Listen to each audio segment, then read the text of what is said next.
Yo, what's up mga tol, no? So ito, kakalabas ko pa lang ng bahay, sakto may pumasok agad na booking sa akin. At ito, pupuntahan ko siya. Bago ang lahat mga tol, no? So bago ako sa gantong larangan yung pagbablog, so wala akong masyadong experience pagdating sa mga editing. Ito yung unang video na upload ko sa page ko. So sana guys, no, mahingi ko yung suporta nyo sa akin. At ngayon, samahan nyo ako sa biyahe ko. Tara.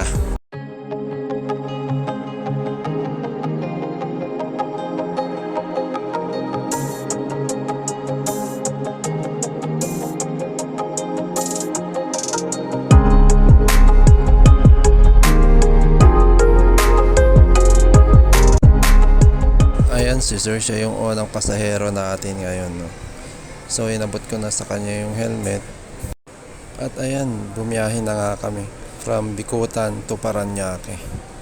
At tinagtagal ay nakarating na rin kami sa aming drop-off location. At ito, hanap ulit ng panibagong booking.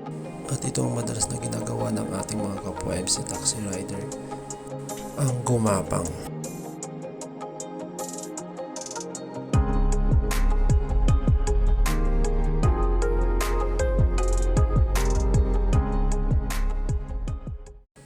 Habang binabaybay ko ang service route Parañaque, ay kasalukuyan naman nagsasagawa ng checkpoint ang ating mga kapulisan na sinusiguro ang seguridad ng ating mga mamamayan. Shout out sa inyo mga sir. Sa tagal nating nagantay at ayun, pinasukan na rin tayo ng booking. Dali-dali ko nang pinuntahan ang susunod kong pasahero. At parating na kami sa aming paroroonan from Bicutan to Pasig.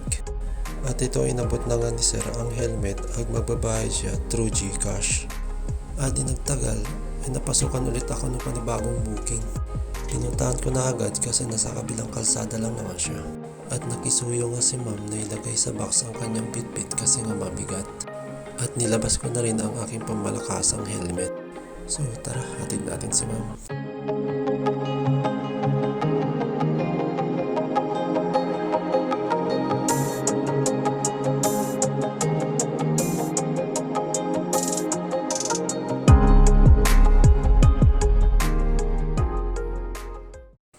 Nakarating na nga kami ni ma'am sa kanyang drop-off location dito lang naman sa may San Valley, Parañaque. At inabot ko na nga ang mga gamit ni ma'am.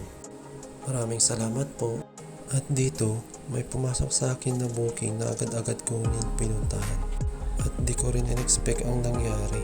Sa pagmamadali ko at sa mapa lang ako nakatingin, hindi ko napansin na nag-cancel pala ang customer. Napansin ko lang ito nang may pumasok ng panibagong booking. At nag-cancel yung naunang nag-book. Pero kahit gano'n ang nangyari, winalang bahala ko na lang ito. Naghanap na lang ako ng panibagong booking. At di katagalan, pinasukan na nga ulit tayo ng panibagong booking.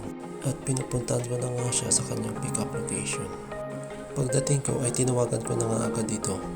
At ito na nga si Sir. Inabutan ko na agad ng shower cap at binigay ang helmet.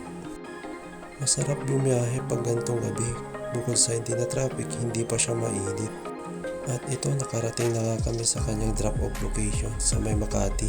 At nagkaroon ulit tayo ng panibagong booking. Shout out kay Sir na ang sarap ng tulog. At ito na nga si Sir, ang ating last na pasahero ngayong gabi. Maraming salamat sa panonood.